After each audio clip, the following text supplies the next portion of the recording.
지난주였죠. 증시가 좀 많이 빠졌을 때 그때 삼성전자가 7만 1,000원대 왔으니까 지금 1차 바닥 정도는 왔다. 단기 트레이딩 가능하다라는 말씀을 주셨었죠.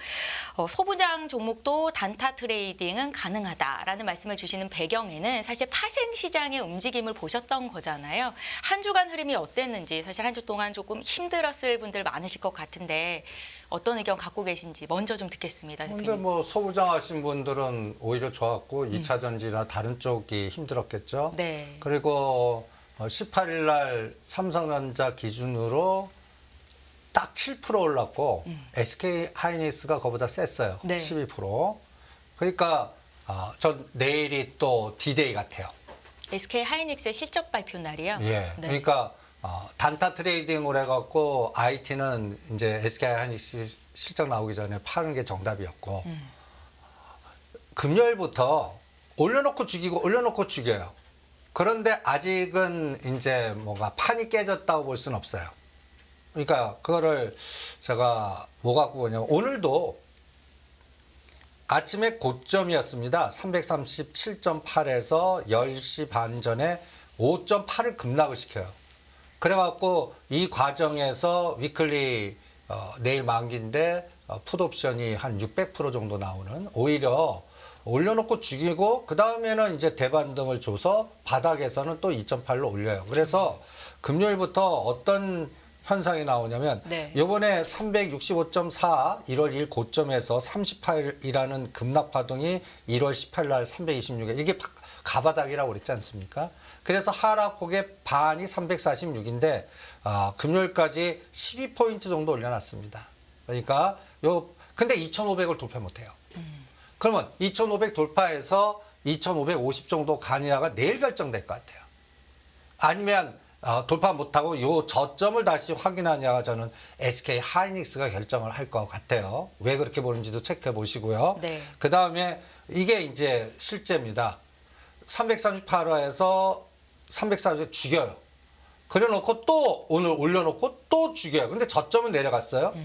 그러면 이 상황이 오늘까지의 흐름인데 여러분들 이거를 정확하게 한번 보면 1월 18일부터 이게 계단식으로 올라가긴 하거든요. 그런데 20일 금요일부터 꺾여 내려가요.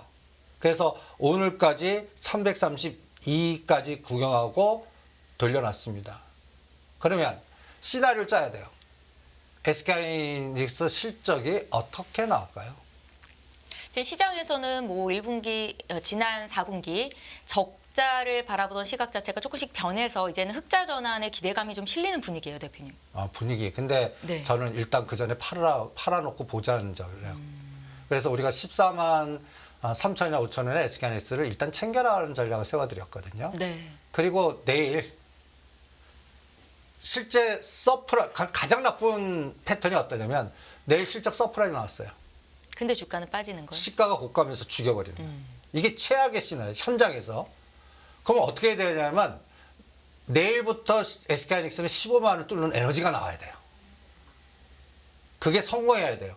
그러면 IT 중에 키 맞추기에서 이번에 못 간 IT가 올라갈 거라고 봅니다. 그러니까 그동안 IT도 CXL이나 뭐 온센서 이름도 또 만들었어요. 온센서 AI 해갖고 뭐 어부 반도체라든지 뭐 주변주들만 급등시켰거든요. 이 차별화가 너무 심해요. 그런데 내일 어떤 경우가 나와야 되냐면 반드시 SK하이닉스가 14만 원 지지해주고 15만 원 방향으로 가져야 됩니다. 그래서 이걸 저는 행사 가격 에너지로 봅니다. 지금 현재 335가 지금 저항이 되면 안 돼요. 이 335라는 게 환산지수가 2478입니다. 그럼 내일 SK하이닉스 실적 발표하고 나서 이 337.5나 340이 결제되는 에너지로 이 윗방향으로 치고 나가줘야 됩니다. 왜냐하면 내일이 목요일 위클리 만기인데 결제는 코스피 200으로 결제됩니다. 네. 이 차이를 보세요. 벌써 1.6 차이가 시장 베이시스 차이가 나요. 그러면 이 337 가려면 대충 얼마 정도 올라가면 4포인트 이상 급등 파동이 나와야 됩니다. 선물로 4포인트 갭상승하면서 유지하면서 계속 올라가려면 대충 지수는 30에서 40포인트 올라야 돼요. 이게 내일 SK하이닉스 실적 발표 이후에 나와야 되는데 내일 아침에 딱 보니까 나스닥이 도와주지 않거나 그다음에 또 삼성전자는 이거보다 약해요. 지금 SK하이닉스보다 삼성전자가 지금 에너지가 뒤떨어져 있어요. 네. 이 차이점도 또 봐야 됩니다. 그러니까 이런 것들을 종합적으로 봐야 되는데 그래서 저는 요번에 또 미결제를 봅니다. 제가 그림자가 미결제라고 그러지 않습니까? 여러분들 요번에 1월 17일 날 바닥을 찍었으면 이때 우리가 전번 주 수요일 나와서 이제 가바닥 찍은 것 같으니까 대바닥이 나올 거다. 단타 소부장은 해봐라. 네. 뭐 한미반초를 정하시든 하나마이크론을 정하시든 나는 오킨스 전자라든지 중저가 옐로칩들 중심으로 하겠다. 오킨스 전자가 당연히 40% 올랐습니다. 차이가 어마무시하죠. 네. 그러니까 요 차이점도 봐야 돼요. 그리고 나서 1월 22일 날 일단 파생 쪽에서는 고점이 나왔습니다. 그러니까 그리고 나서 미결제가 청산 들어가고 있어요. 저는 매수 들어오면서 미결제 늘려야 됩니다. 지금 현재 외국인들 제가 1월 17일부터 오늘까지 동향을 보세요. 누게? 현물은 800억밖에 매수를 안 했습니다. 금융투자도 700억이에요. 뭐 팔지 않은 요 밑에 단을 보십시오. ETF를 1조 1000억을 때렸습니다. 그러니까 제가 연기금하고 펀드는 계속 때릴 거다라고 강조. 그래서 시가상위 종목들이 잘 못 갈 거다라는 게 이 정치 상황, 전략 상황 이런 것들 갖고 이미 얘기해 드리지 않았습니까? 네. 그리고 외국인들은 1조 4천억을 때렸습니다. 선물 쪽에서. 그래서 올려놓고 죽였어요. 그러면 이제 어떻게 해야 돼요? 오늘부터 다음 주 5일 동안 우리가 다시 볼게요. 여기가 1조 이상 플러스가 나왔다. 현물 나오면 더 좋고요. 그럼 이장은 2,520이나 50 갔다는 얘기고 삼성전자는 이번 고점을 뚫었다는 얘기고 그렇다고 해서 79,000원 뚫는 건 아닙니다. 한 77,000원까지 갈 거고 네. SK하이닉스는 145,000원과 15만원 사이까지는 갖다 놓을 것 같고 그러면 또 다시 IT 중에 이번에는 못 간 쪽이 갈 것 같아요. 그러니까 이런 차이점을 보여야 되는데 가장 또 내일 또 뒤통수 맞는 거예요. 다 컨센서스는 좋다 그러잖아요. 근데 딱 보니까 생각보다 뭔가 다 또 처리해버린 거예요. 그래갖고 적자폭이 심화되게 나와봐요. 근데 내일 나스닥이 다행히 올라주면 모르는데 계속 오르잖아요. 요새 나스닥 오르는데도 올려놓고 죽이고 올려놓고 죽였거든요. 근데 나스닥이 만약에 떨어졌다 보면 이거는 아침에 깨부로 죽여버린단 말이에요. 만개리니까.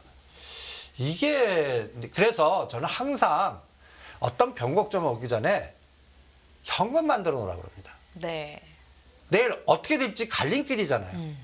좋게만 생각하지 마시고 나쁜 경우도 나올 수 있잖아요.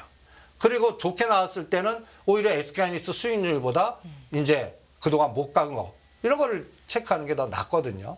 그게 뭐가 못 갔는지를 체크하는 게 오늘의 제 방송 키인데 그 부분을 한번 같이 고민을 해보시죠. 대표님 최근에 뭐 물론 말씀을 지속해서 해주고 계셨지만 2차 전지 관련주들의 흐름이 굉장히 좋지 못한데요. 내일 미국장 마감 이후로 테슬라의 실적이 발표가 된다고 하더라고요. 만약에 조금 긍정적인 효과를 얻는다면 2차 전지주의 단기 바닥에서 좀 되반등 기대감이 좀 있을 수도 있지 않을까. 여기에 대한 생각이 있으십니까? 근데 대반등 뭐 7% 10%짜리 단타 하실래요? 그냥 하지 추세 마세요. 자체는 하향이 계속 지속된다는 말씀이신 거죠? 그냥 리듬 가격이 좀 가시적으로 돌았을 때까지는 네. 매매하지 마시죠. 그쪽은. 그러니까 제가 그거는 그냥 뭐라 그럴까요? 그냥 이 ETF를 보고 판단하시죠. ETF? 예. 네. 코덱스 2차 전지 핵심 소재 10 FN ETF가 하나 있습니다. 네. 요거. 지금 여기가 7월 26일 날이 고점입니다. 이때가 에코프로가 150 상징적인 고점 찍은 날. 그리고 10월 말까지 58%를 급락시켰습니다. 그리고 나서 11월 6일까지 이때가 이제 공매도 금지시킨 날입니다. 58만 원이 90만 원까지 한번 단기 파동. 이 단기 파동 때문에 제가 이거 깹니다라고 예고해 드린 거예요. 이제 깼습니다. 그러면 저는 기계적으로 이 11월 직전 고점에서 30%, 40%, 50%를 빼봅니다. 그래서 30%, 40%가 직전 저점 쌍바닥에 7,000원과 7,200원. 여기서 지지해주면 되돌리면 나올 수 있을 것 같아요. 그래서 역발상 전략으로 체크하신 분은 매수는 좋은데 포스코 퓨처엠 여기 요 순서대로 이게 쇼 걸리면 때린단 말입니다. 이게 그 FN 10 순서예요. 포스코 퓨처엠이 제일 많아요. 그 다음에 에코프로 BM, 포스코홀딩스, 에코프로, LG와 에코프로 멀티, LNM 이 순으로 있습니다. 이게 돌아서려면 이제 아까 얘기한 이게 바닥 짚고 터닝을 해줘야죠. 그러면 이 종목이 매수로 들어올 테니까. 요게 실적이 쇼크 나오거나 적자가 심화되게 나올 거거든요. 그때 단타 한번 있을 것 같아요. 그런데 제가 그걸 기준으로 포스코 홀딩스가 제가 40만 원 깰 거라고 예언까지 해드리지 않았습니까? 이제 깨 공격이 하고 있어요. 깼다가 다시 오늘 종가 40만 원. 예. 네. 35만 원과 40만 원 사이는 매수 좋습니다. 그런데 50만 원 안 봐요. 그러니까 이것도 되돌림은 있고 이 되돌림 때문에 또 저점을 또 만들지 않을까. 그래서 이거는 추세로 바닥은 리듬 가격이라든지 미중 간의 관계라든지 전반적으로 해서 저는 분기 실적 2번은 볼 거니까 6월 달에 최종 확인될 것 같아요. 그때까지는 단기 트레이딩은 반대하지 않겠는데 마치 전번 시간 나와서 중국이 급락할 때 타이가 차이나 H라든지 대한유화 분할 매수해갖고 단타 나오면 팔아라라는 정도 그 감을 잡는 그 정도는 가능할 거라고 봅니다. 그런데 이거 단타 노리니 계속 소부장하시는 게 나아요. 그래서 저는 권하지는 않겠습니다. 권하지는 않겠어요. 네. 되반등 에너지가 앞서서 이제 삼성전자보다는 SK 하이닉스가 강했다라는 말씀 주셨고 개별주 중에서는 CXL 또 다른 테마주로 또 온센서 AI 관련주들의 급등세가 있었는데 이거 흐름을 좀 어떻게 해석을 해볼 수 있는 건지 다시 한번 정리를 좀 부탁드릴게요. 요번에 SK 하이닉스 기준으로 3배 이상 올라간 건 하지 마십시오. 관련주로 3배 이상 올라간 거요? 예. 그러니까 이제 한번 같이 고민을 해보시죠. 네. 일단 기준을 잡아보는 겁니다. SK 하이닉스입니다. 이번에 1월 17일 12만 9천 원이에요. 그리고 이 12월 20일 고점을 뚫고 14만 7천 원까지 갔다가 지금 13만 7, 8천 원가 죽었다가 오늘 살짝 다시 밑골이 달렸습니다. 이럴 때 저는 어떤 전략을 세우냐면 일단 이 종목을 7, 14, 21을 올려봅니다. 시가상위 종목들은. 네. 7%가 13만 8천 원, 14%가 14만 7천 원, 21%가 우리의 대망의 15만 6천 원. 이번에 이게 나와지면 얘기가 달라지면 2,550 본다는 얘기입니다. 그러려면 어떻게 내야 돼요? 서프라즈 나오고 거기에 SK 하이닉스의 연결고리 종목들이 같이 20%, 30% 치고 나가줘야 됩니다. 내일이 그거 확인하는 날이에요. 그러니까 현금 갖고 계신 분은 뭐 2차 전지보다 SK하이닉스 실적 발표가 나온 다음에 SK하이닉스가 좋게 급락을 시키는 거예요. 3%에서 5%. 그러면 장 다시 저점 확인하고 갑니다. 그러면 반대쪽을 봐야 돼요. 오히려 먹자나 전쟁이나 또 오히려 중국이 이번에 부양책 쓰지 않았습니까? 중국 연결고리 종목들을 일주일이나 2주 단타하시는 게 더 나아요. 그리고 SK 하이닉스나 삼성전자, 소부장을 바닥을 다시 2월 5일까지 확인하셔야 돼요. 2월 5일 잡아드리는 이유는 1월 26일 날 했던 그 판결이 2월 5일로 연결됐고요. 네, 1심 선고 지금 예. 이재용 삼성전자 회장 말씀하시는 거죠? 예. 이게 또 굉장히 갈림길입니다. 또 하나 30일 날 진짜 본실적에서 뭔가 M&A 기다렸었거든요. 근데 2월로 늦춰졌잖아요. 네, 이것도 그러니까 어떤 의미가 이거 있나요, 대표님? 저는 뭔가 이번에 잘 풀렸으면 뭔가 저는 판결 이후에 M&A 뭔가 가능성이나 이게 나왔다고 봅니다. 네. 근데 지금 다 연기됐겠죠. 보류시켰거나. 이게 또 삼성전자. 그래서 이번 삼성전자 에너지가 그래프가 달라요. 여기 보시면 뺐다가 올리는데 7%밖에 못 갚습니다. SK하이닉스는 12% 올랐는데. 네. 그리고 그래프 모양, 그리고 매수는 해요. 600만 주, 180만 주, 120만 주. 그런데 에너지가 7%밖에 안 된 거예요. 근데 SK하이닉스 그래프를 보실래요? 직전 고점을 뚫었어요. 그리고 오늘 밑골이 달렸어요. 21선에서. 그러니까 이게 대장이라는 얘기예요. 이번 파동은. 그러면 내일 이 몸통 고점을 뚫어서 몸통을 치고 나가줘야죠. 당연히 치고 나가줘야죠. 그래야 장이 있다는 얘기고. 그러면 아까 그 행사 가격으로 335가 지지가 되고 337.5나 340이 결제가 되는 그런 상황이 돼야죠. 그렇다고 얘기는 이제 어떤 종목들이 움직이냐면 이거를 한번 보시죠. 원래 옛날 작년에는 ETF 뭐 타임포리어 ETF 뭐 반도체 ETF 인공지능 AI ETF 뭐 다 이 종목들 중심으로 돼 있었습니다. 네. AH, PSP, 한미반도체, 리노고고, 한솔케미카, 이수페타시스, 이오테크닉스, 하나마이 이게 주도주였어요. 이번에 대반등이 잘 나오지도 않아요. 이쪽 나온 섹터. 종목들이 있기는 하죠. 그래서 네. 이렇게 잡아본 겁니다. 1월 18일 기준으로 1월 22일, 27일까지 고점 대비해서 삼성전자 7%, SK하이닉스 12%인데 오케시전자 요 12일 날 분석했을 때가 35%인데 이게 15,000원 갔으니까 40, 50% 갔어요. 이게만 간 거예요. 오케시전자, 엑스콘, 네오셈, QRT. 이거 매매하기가 쉽지 않은 종목들이거든요. CXL이라고 그렇게 하지만 작년도에는 소외됐던 종목들입니다. 네. 이런 것들이 지금 시장을 주도해요. 그리고 한미반도체 오르긴 했어요. 14%. 하나마이크론 14%.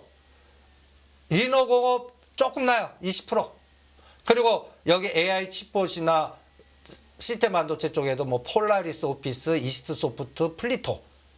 여러분들 이런 것들 그 생소한 분들 굉장히 많으실 겁니다. 네. 종목명 자체가 예. 좀 많이 생소하죠. 이런 것들이 단기간에는 가장 큰 수익률을 줬고 오히려 리노공업이라든지 하나마이크론이라든지 칩셋 미디어라든지 오히려 이쪽에서는 어버브 반도체 작년도 왜 이거 안 가냐 난리쳤던 종목인데 이번에 얘가 제일 많이 갔습니다. 이게 근데 뭐냐? MPU, 온 디바이스가 온 센서, 네. 그래픽. 그래서 이런 종목들만 갔습니다. 그래서 여러분들 그래프 한번 모양. 이게 이제 어버브 반도체와 픽셀 플러스가 단기간에 상승률 상위에 랭킹하고 있는 것들이에요. 질이 그렇게 좋지가 않거든요. 그래프 모양도 한번 보세요. 이게 오킨전자입니다. 그냥 각도 보면 허리죠.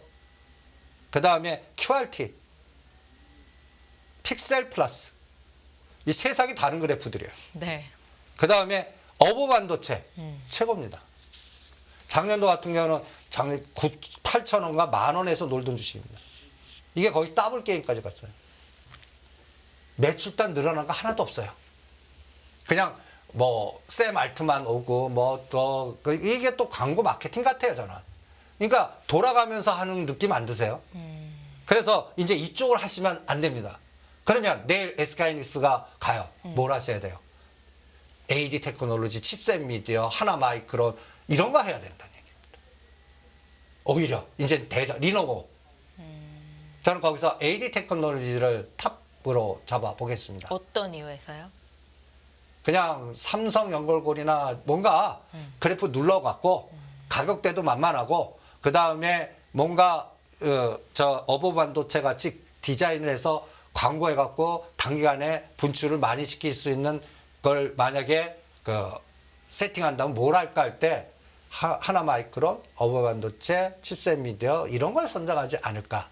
이쪽 ETF 이쪽에 관련된 뭐라 그럴까요? 사모펀드 CIO라면 그런 전략을 그리고 이미 급등한 거 팔아먹을 거라고 봐요. 네. 저번 시간에 뭐 기정학적 리스크고 뭐 난리치지만 제가 흥하용이나 전자관련주를 다 때려라 하듯이 이게 직관적인 감이거든요.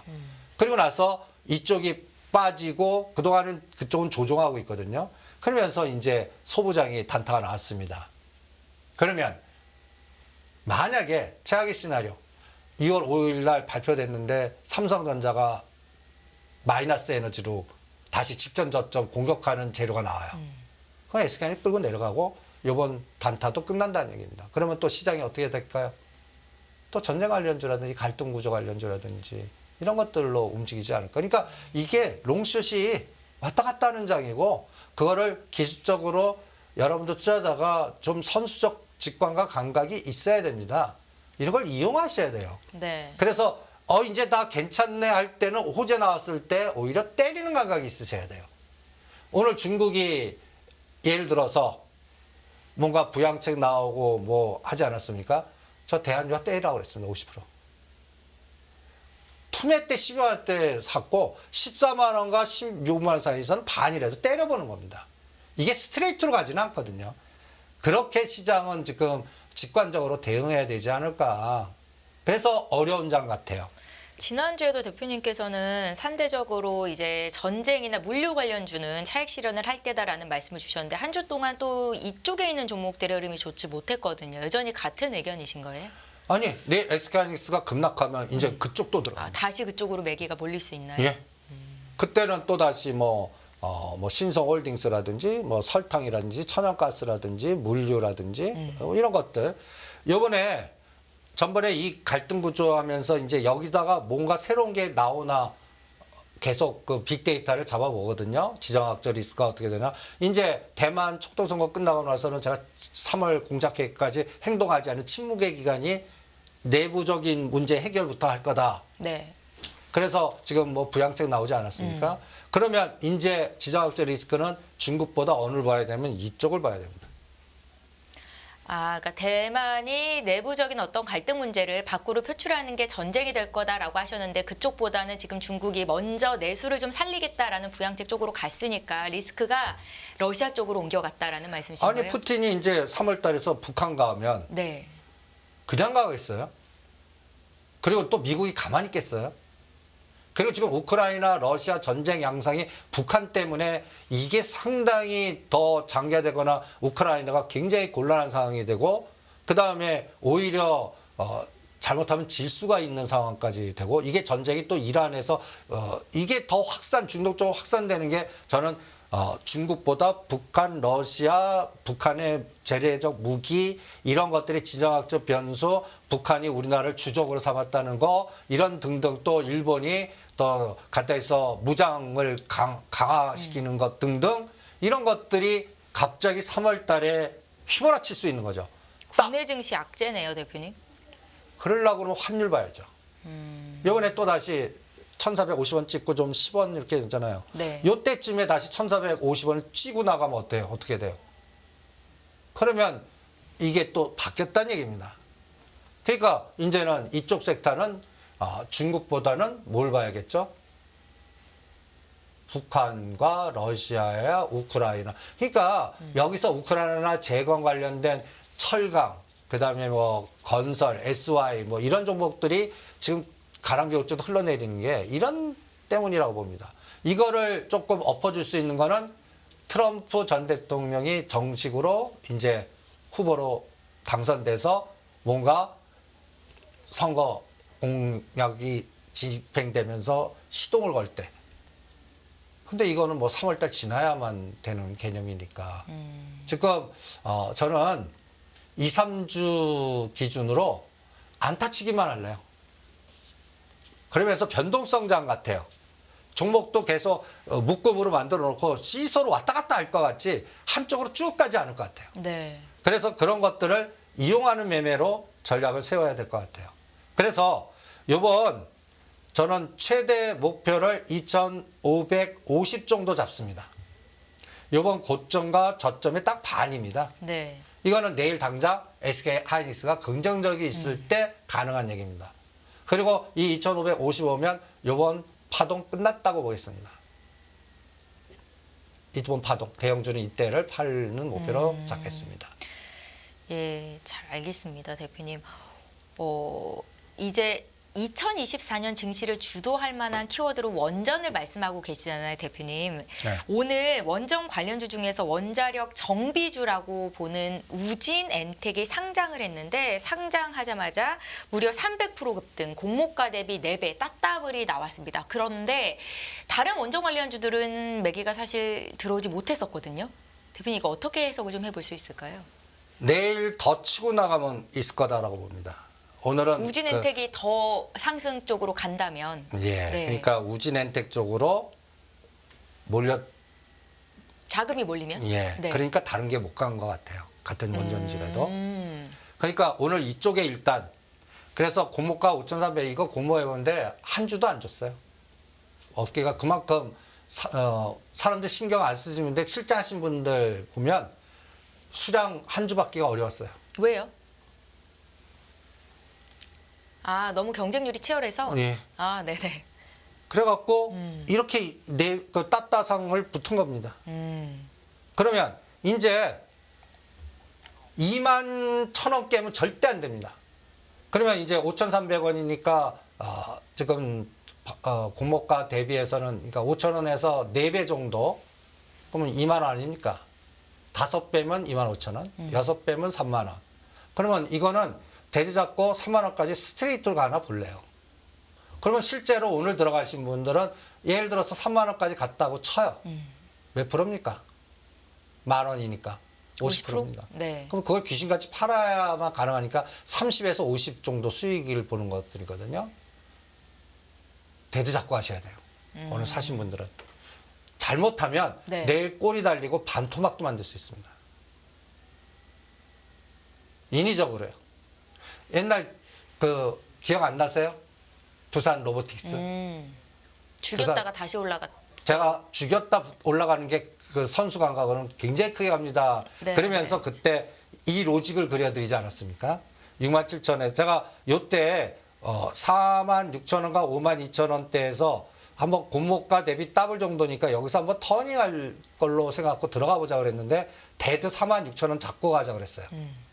깨면 이건 인위적으로 죽이는 거니까 그러면 매도하고 인위적으로 30% 빼라. 이게 공식이다. 그래서 뺀 다음에 여기서 다시 왕창 사라. 실제 파동 보면 여기 그때가 시가 첫날에 꼭 찢었고요. 요 눌림목에서 32,000원까지 급락한 다음에 1, 2, 3로 12만 원까지 무려. 이게 그냥 나왔다고 생각합니까? 이게 간단히 해서 저는 ETF 사모펀드 연합군이라고 생각합니다. 이게 이제 끝난 거예요. 그럼 신규 상장 종목들은 바로 급등하거나 이렇게 반토막 만들어 놓고 머니게임 하는 경우가 많습니다. 그러면 이거를 SNS, 여기에다가도 우진엔텍에도 대입시켜 봐요. 대표님, 우진엔텍의 어떤 펀더멘털이나 기업적인 가치 이런 것들이 녹아져서 이 같은 흐름이 나오는 게 아니라 이건 그냥 머니게임. 매매 패턴상 그렇다는 거죠? 처음에 네. 기업 분석하지 마세요. 수급 상장한 분석하고 종목들? 예. 그다음에 이 상장 전에 어떤 에너지의 공목 그 갈대에서 상장 전에 이거를 얼마나 많이 미리 받은 세력들이 반드시 투자한 세력들이 있습니다. 반드시 룬이 2만 원대 많이 받았다고 그랬지 않았습니까? 이것도 분명히 그 단가가 있을 거예요. 네. 공모가 밑에서 받은 사람도 있고 공모가에서 뭐 더블로 해서 받은 사람도 있을 거고 이런 것들이 상장 이후에 이제 어떤 에너지를 주나 그러면 올려놓고 흔들었다가 다시 가는 게 이게 이제 매도자의 시각으로는 채 털었다가 흔들어서 왕창 거둔 다음에 거기서 머니게임 하는 거거든요. 이걸 채 턴다고 표현하거든요. 네. 그러면 투자자들은 들어갔다가 다 털려요. 손해보고. 근데 나중에 보니까 거기서 어마무시하게 가버린 거예요.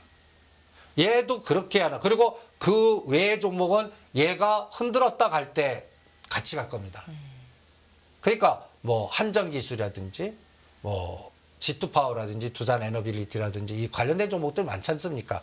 그런 것들 또 다원시스라든지 이런 것들 그러면 대장을 한번 분석해 보는 거예요.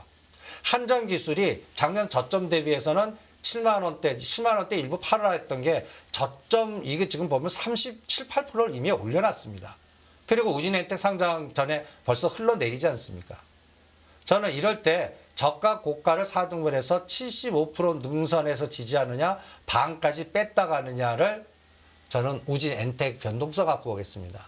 여기가 6만 1,000원, 2,000원까지 뺐다 120원까지 뺐다 가면 우진엔텍이 고점에서 30 내지 50% 뺐다 간다는 얘기입니다.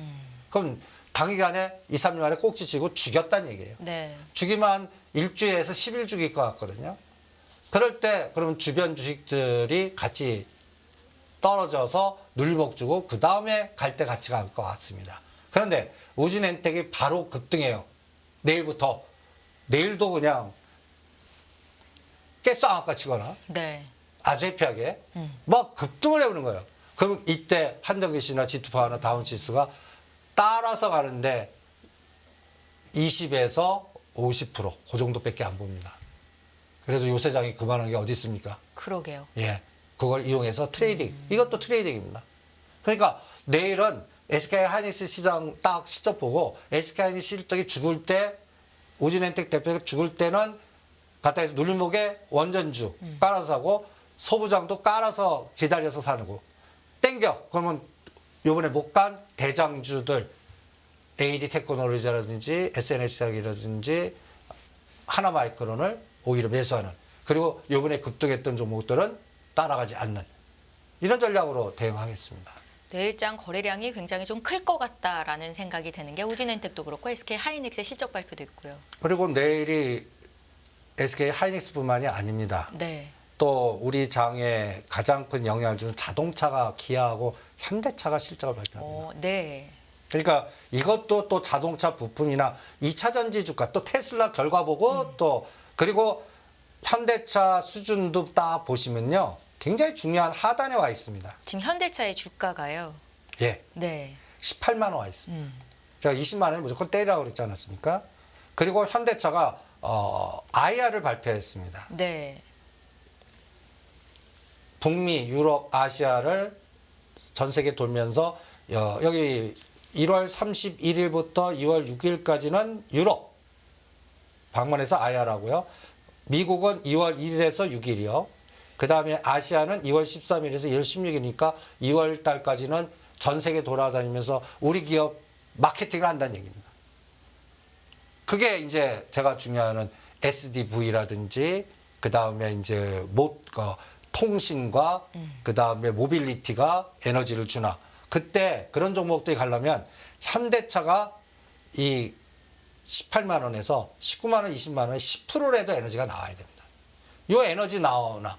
마치 삼성전자 7만 1,000원에서 7%나 10% 갈 때 딴 거 30에서 50% 가지 않았습니까? 자동차 부품도 이제 이거 봐야 되는 게 또 내일입니다. 네. 내일 그래서 봐야 되는 게 많아요. 굵직하게. 자동차 부품단, 원전단, 소부장단. 요 세 가지 중에 어떤 게 되나 볼래요. 그리고 이것들이 다 안 돼요. 그러면 전제 관련주 질이 굉장히 나빠졌다는 얘기고. 네. 지수는 또다시 급락했다는 얘기고. 어떤 케이스로 갈지 보고 할래요. 우리는 항상 제가 강조하는 게 있습니다. 확인하고 해라. 네. 실적 나오는 거 보고 미리 생각하지 마라. 생각대로 미리 다 해놓고 좋게 본다 나왔는데 반대로 나와 보세요. 생각대로 됐는데 주가가 급락하거나. 그건 최악의 경우예요. 그러거나 나쁘게 또 뒤통수 때리면 그때 걸려버린 게 된 거예요. 그러니까 첫날에 생각대로 안 됐을 땐 그쪽은 버리는 게 정답입니다. SK하이닉스 내일 나쁘게 나왔어. 그냥 매도가 정답이에요. 가져야 돼요, 내일은. 5천 원이라도 가져야 돼요. 그런 게 나와주면 그 5천 원 에너지에 소비자 그동안 못 갔던 우량 이제 HBM이 됐던 시스템 반도체에서 또 관련된 요번에 못 간 종목들 거기서 이제 제가 AD 테크놀로지라든지 이런 것들을 설정해 드린 겁니다. 예. 그렇게 또 1, 2주를 트레이딩하면서 체크를 해 보시죠. 예, 잘 알겠습니다. 참고하시면 좋을 것 같고요. 저희 이제 다음 주제로 좀 넘어가 보겠습니다. 태영건설의 워크아웃 개시가 된 이후로 부동산 PF 시장이 좀 안정화되는 건가 싶은데 뭐 신문 기사를 찾아봐도 계속 좀 안 좋다라는 얘기가 들리고 건설주뿐만이 아니라 뭐 건자재, 가구 쪽 또 공인중개사들까지도 굉장히 지금 어려운 상황이다라는 소식들 들려오고 있고요. 여기에 더해서 일단은 홍콩 H 증시가 오늘 급등이 나오기는 했는데 홍콩 ELS 사태가 좀 정리가 되는 건지 이제 앞으로는 좀 너무 걱정을 여기서 더 아래쪽으로 좀 하지는 않아도 되는 건지 여기에 대한 의견을 좀 여쭤볼까요? 두 가지입니다. 저는 그거를 은행주하고 우리가 부동산 PF는 제가 하나금융지주라든지 국민은행이라든지 네. 증권주는 메리츠금융주하고 미래에셋증권을 놓고 걔한테 물어보자 이런 전략 세우지 않았습니까? 네, 네. 그리고 또 중국이 발목 잡으면 안 된다. 중국도 부동산이라든지 이런 부분에서의 마이너스 에너지. 중국 부분은 지금 단기적으로는 돌아섰습니다. 근데 돌아서는 게 추세는 아닌 거야. 그래서 중국을 검증해 보는 거예요. 3월 달 공작 회의까지 제가 선을 하나 거봤습니다. 홍콩 H 5,600. 그 다음에 121선이 6,000. 5,600과 5,800에서 자꾸 꼬리 한 달 동안 꼬리 달리는 거예요. 그럼 다시 빠졌다 갑니다. 이걸 검증해야 될 것 같아요. 요게 그냥 120선까지 스트레이트로 가주면 홍콩 ELS 문제에도 숨통이 좀 튀는 거고, 그럼 은행주가 한 20%짜리가 나오는 거예요. 그러니까 5,600, 700이면 은행주 10%에서 15%, 6,000까지 가면 은행주 20%. 이렇게 개념을 잡겠습니다. 네. 그리고 여기에 따라 대한유화도 14만 원, 15만 원에서 반, 그리고 6천까지 가면 16만 원, 17만 원까지 간다고 봅니다. 그런데 나쁜 거는 14만 원, 15만 원에서 땡치고 다시 12만 원은 검증했다 갈 수도 있는 겁니다. 이렇게 바로 갈지 흔들었다 갈지 까만색으로 갈지, 저는 까만색 할 일이 많을 것 같아요. 그래서 오늘 제가 그거를 여기도 ETF 갖고 감을 잡겠습니다. 네. 이게 이제 타이거 차이나 H ETF거든요. 요번에 7,100원에서 터닝을 해줬습니다. 요게 10에서 20% 가면 상황 바뀌었다는 얘기거든요. ETF가 20% 에너지가 나왔다면. 근데 10% 정도에서 요 빨간 박스에서 계속 꼬리 달리면서 흔들려. 그러면 이거는 문제가 아직 해결이 안 됐다는 얘기고, 반등 줬다 다시 빠졌다는 얘기입니다. 그거를 대한유화, 롯데케미칼, 타이거, 차이나 H 갖고 판단해보고 은행주 갖고 판단해보죠. 지금적으로는 일단 부양이 나왔으니까 너무 많이 빠졌기 때문에 대반등 정도 봅니다. 추세 전환은 3월달 공작회의에서의 결과를 보고 판단을 하겠고, 그때쯤에 우크라이나 러시아 전쟁 상태, 미국과 러시아 북한의 에너지가 어떻게 바뀌냐, 환율 어떻게 되냐, 유가는 어떻게 되냐, 또 중동이 확산되냐, 좀 진정되는 쪽으로 가느냐, 이걸 다 확인하고 하겠습니다. 네. 그러니까 아직도 리스크는 제거된 건 아니라고 봅니다. 바닥은 잡은 건가요, 대표님? 바닥은 잡은 것 같아요. 왜 바닥은 잡은 것 같아요? 이게 롯데케미칼도 보세요. 제가 이럴 때 반 정도 오나 보자. 이게 딱 20% 정도거든요. 오늘 한 10%대까지는 왔어요. 14만 원까지 가나 볼래요. 그리고 가장 중요한 대한유화. 아까 그래프 보여드렸듯이 14만 원과 15만 원에 요번에 지금 사지 마세요. 12만 원대 이때 급락때 사신 분이 반 때리는 구간입니다. 오히려.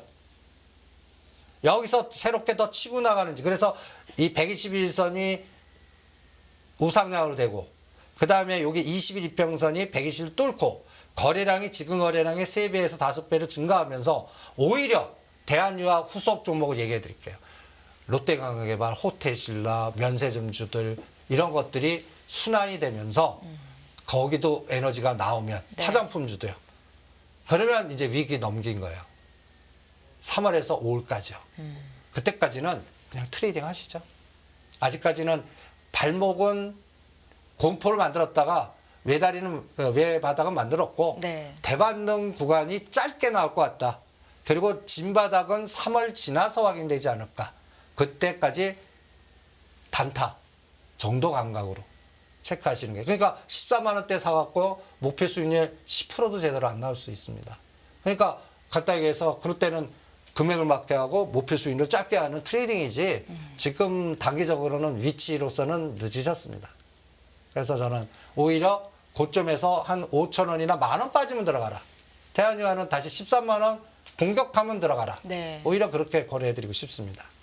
예, 잘 알겠습니다. 이번에는 이렇게 한번 질문을 또 드려볼게요. 코스피가 코스피했다라는 말이 어떤 의미인지 아세요, 대표님?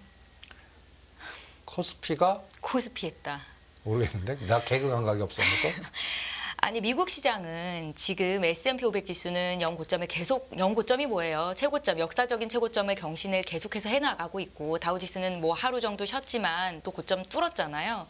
근데 우리 증시는 뭐 중국과 연동해서 계속 빠지는 것 같더니 중국이 반등해도 따라가지도 못하고, 그래서 이제 국내를 투자하는 개인 투자자들이 한국 시장 더 이상 못 해먹겠다 하면서 이제 미국 쪽으로 자금을 돌리는 분들이 굉장히 많이 늘고 있다고 하더라고요. 서학 개미들이라고 하죠. 대표님의 의견은 좀 어떠십니까? 우리가 중국 전략을 잘못 선정해서 그래요. 중국 전략을. 네. 너무 이게 중국 빠져서 미국을 가는데 이게 시차가 너무 걸리고, 우리 경제적인 연관관계나 이해관계는 중국이 굉장히 많고, 우리가 놓치는 게 있습니다. 중국 자금이 우리나라 자산에 엄청난 지배력을 갖고 있어요. 부동산이나 보이지 않게 또 블랙록 통해서 에너지가. 얘네들이 일본장 만든 겁니다. 일본장 불어하는 게 중국계 자금 때문에 일본장이 된 거예요. 우리 빠져나와서, 홍콩 빠져나와서. 그 에너지를 아시아권 전략의 CIO가 다 일본으로 배팅한 겁니다. 이게 우리나라로 들어와야 되는데. 그러려면 정치적으로 우리나라가 너무 우클릭이나 이런 부분을 강화시키면 안 되잖아요. 그런데 이 부분이 놓친 부분이 많아요. 그리고 중국 관광객이 일본 갑니다. 그러니까 일본께서 지갑 여는데 우리나라는 오긴 오는데 그 수가 적고 그러니까 소비주들이 안 되는 거예요. 그러니까 오히려 제가 이것 때문에 농심하지 마라, 삼양식품하지 마라, 게임주 하지 마라, 엔터주 하지 마라, 여행주 하지 마라. 이게 다 중국 관련된 지갑 에너지 때문에 그래요. 이게 풀려야 되거든요. 근데 중국 그 국민성이 정부가 지시하면 따라갑니다. 그리고 요번에 그 뭐랄까요, 그 옛날에는 일본이 우리 반한 감정, 중국이 오히려 우리나라 한국의 마이너스 노이즈가 굉장히 심하거든요. 이게 풀어야 되거든요. 이거를 적절하게 조절해 줘야 되는데 네. 이거를 너무 강경하게 간 것 같아요. 지금 바꿀 수도 없고. 그러니까 그래서 제가 아까 호텔 신라라든지 면세점이라든지 카지노라든지 이런 것들 화장품에서 저가 화장품이라든지 이런 거 갖고 20% 에너지라도 나오는지 봐라가 이게 이제 그 수급에 좀 이제 일본이 너무 급등했거든요. 그러면 거기서 차익 나와갖고 너무 싸졌으니까 좀 들어오는지 보자라는 측면에서 고진폭을 보자는 겁니다. 그러면 한국 증시 자금을 좀 줄여서 서학개미가 되는 거는 찬성이세요? 저는 상반기까지는 찬성인데 금리 인하하면 저는 오히려 이게 또 너무 앞선 같지만 미국 시장 박살날 것 같아요. 금리 인하 때부터요? 예. 금리 인하 시기를 언제로 보고 모르죠. 계세요? 그래서 금리 인하를 늦게 했으면 좋겠습니다. 네, 가능한 한 늦게. 예. 이게 금리 인하를 결정하는 순간에 어떤 컨셉이 나오면 이제 침체를 떠들고 차익 실현이 본격화될 거라고 봅니다. 오히려 금리 인하부터요. 네. 그러니까 그때까지는 나스닥은 계속 출렁출렁거리면서 올라가는데 이 나스닥도 미국 시장도 보시면요. 차별화가 너무 심해요. 지금 엔비디아 관련된 종목들 그러니까 미국 주식 선택해서도요. 잘 선택하셔야 됩니다. 이제는 테슬라 권해드리고 싶어요. 테슬라. 오히려 자동차 부품과 테슬라. 그리고 그다음에 우리가 여기서 집중해드렸던 닥터호트는 우리가 150%대 매도하라고 그랬지 않습니까? 지금 단기간에 지금 차익 실현이 급락을 하고 있습니다. 나스닥 보세요. 얘네들이 지금 보시면 모양이 달라요. 전번에 15,100에서 14,500 지지해주고 1, 2, 3. 지금 이 눌림목 때 우리는 오히려 깎으로 빠졌습니다. 반대 방향 가거든요. 근데 이거를 뚫게 한 에너지가 엔비디아입니다. 네. 그리고 테슬라는 오히려 직전 저점을 공격하려고 그래요. 요번에 이제 오늘 밤에 실적 발표하는 걸로 알고 있는데 만약에 200불을 깨는 쇼크 발표가 나와요. 저는 권해드리고 싶어요. 오히려 매수 기회로 보시는군요. 네. 네. 지금 여기도 미국 그 매그니피션트 7 중에서 나쁜 거는 중국에 현지 공장이 있는 기업들 골라서 나빠요. 애플이라든지 상대적으로. 애플은 그래도 좀 올라오고는 있거든요. 그럼에도 불구하고 엔비디아 비교하면은 뭐 비교할 수가 없고. 그러니까 오히려 테슬라 연골고리. 이 테슬라가 빠졌다 올라갈 때 같이 올라갈 수 있는 게 저는 자동차 부품단 같거든요. 그러니까 우리나라는 자동차 부품단, 미국에는 테슬라. 요거를 이제 그 역발상 전략으로는 오히려 매매 전략을 세워드리고 싶고, 애플은 200불이 저항이 되나 지지가 되나가 중요할 것 같고, 이게 애플이 올라가는데 우리 LG전자, LG디스플레이 이쪽은 다 52주 최저가입니다. 네. 참 신기해요, 거기도. 그러니까 따라가지 못하는 거예요. 그리고 아까 ETF 1조 때린 게 LG그룹 신저가 만든 거의 결정적인 원인 같아요, 저는. 그래서 이 미국 시장의 종목 선택도요. 무조건 가는 건 전 반대입니다. 반대요.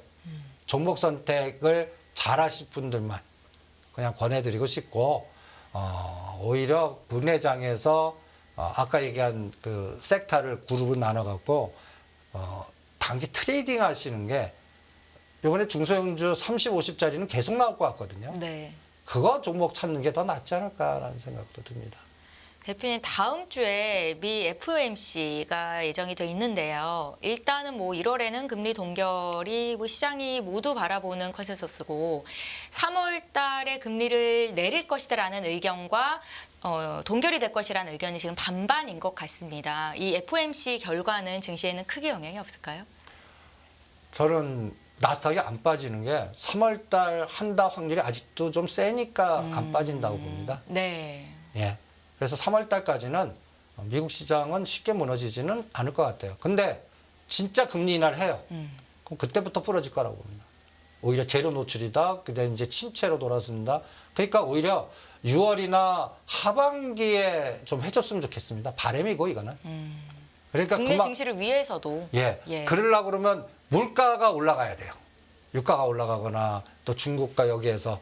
그래서 연준이라 하여금 그 결정을 늦추게끔 만드는, 그러면 10년짜리 국제금리가 올라가거나 이런 것들을 체크하시는 게 중요할 것 같습니다.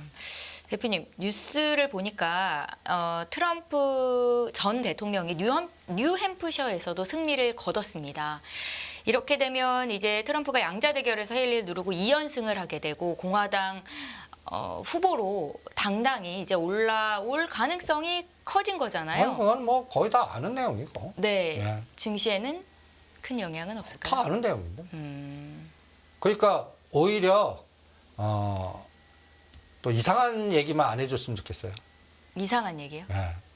뭐 간단히 해서 주한미군 주둔금, 그러니까 분담금을 매기겠다는 둥, 또 관세를 매기겠다는 둥, 뭐 기후협약에 탈퇴하겠다는 둥, 계속 강경한 또 대외 정책을 미리 떠들지는 않았으면 좋겠습니다. 네. 지금 트럼프 노이즈가 제가 상반기에 2차 전지나 이런 거 하지 말자고 하는 가장 결정적인 변수거든요. 그러니까 이게 11월 5일이지만 저는 3월 달부터 이제 확정되고 나서부터는 이제 본격적인 선거전에 들어간다고 보거든요. 네. 그래서 2차 전지는 상반기에 하지 말라는 거고, 그 다음에 트럼프 대통령이 됐을 때의 정책 변화도 미리 생각하고 대응을 해야 될 것 같습니다. 오히려 그 미국의 전기차보다는 구자동차 전략이 오히려 포드나 이런 것들이 오히려 거꾸로 더 수혜받지 않겠나라는 생각이 들고, 그 다음에 트럼프 대통령이 되면 또 아메리칸 퍼스트 또 부르짖을 것 같거든요. 네. 대신 요게 러시아하고 북한 갈등을 조금 좀 무마시켜 주는 것만 좀 바랄 뿐입니다. 이게 환율을 좀 건드려 줄 것 같고요. 그래서 플러스 마이너스가 겹쳐 있습니다. 네. 그래서 그 부분은 그냥 케이스 바이 케이스로 대응하겠습니다.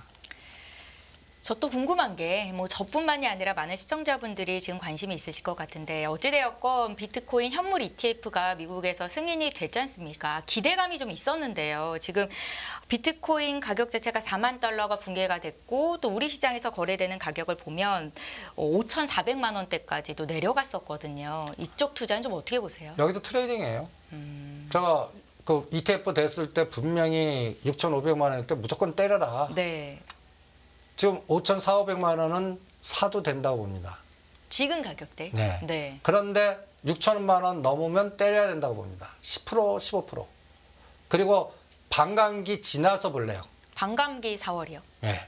반감기 그 하나 갖다 해서 그것만 지나면 뭐 난리 또 억간대요. 그런 분석도 있지 않습니까? 그런데 그때 5천만 원을 깨면 이제는 끝났다고 보는 겁니다. 사야 될 기회가 아니라 끝났다고 보신다고요? ETF가 숏을 칠 수 있는 상품입니다.